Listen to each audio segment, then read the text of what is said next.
এই কি হয়েছে? কি হয়েছে? না কিছু না। মনে হচ্ছে তোমার মন খারাপ।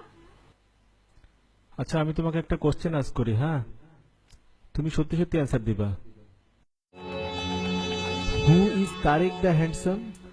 তুমি ওর সম্পর্কে কেন জিজ্ঞাসা করতেছো? তোমার প্রত্যেকটা প্রোফাইল পিকচারে দেখি লাইক দেয়, আবার তোমার প্রত্যেকটা স্ট্যাটাস আপডেটেও দেখি তার লাইক দেয়া। আমরা অন্য কোনো ব্যাপারে কথা বলি। না, সে কি তোমার এক্স বয়ফ্রেন্ড টয়ফ্রেন্ড নাকি? মনে হইতেছে অনেক সেনসিটিভ ওর ব্যাপারে। এখনো ভালোবাসো টাসো নাকি ওকে? আমি ওকে কেন ভালোবাসবো? তুমি আমার একমাত্র ভালোবাসা।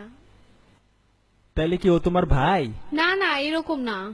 দেন who the hell is he? না তুমি তো আমার কাছে কিছু একটা লুকাচ্ছ, আমি তো বুঝতে পারতেছি। না তোমাদের সম্পর্ক এতই ঘনিষ্ঠ, ও তোমার কাছে এতই ইম্পর্টেন্ট?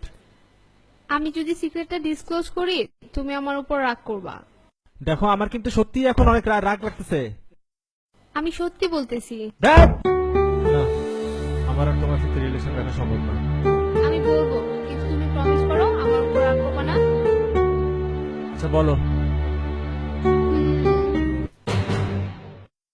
ওইটা আমার ফেক প্রোফাইল। যখন কেউ আমার পিকে লাইক দেয় না, তখন আমি আমার পিকে লাইক দেই ওই আইডি থেকে। আর কমেন্টও পোস্ট করি, যেমন ধরো কিউট, নাইস, হট এসব।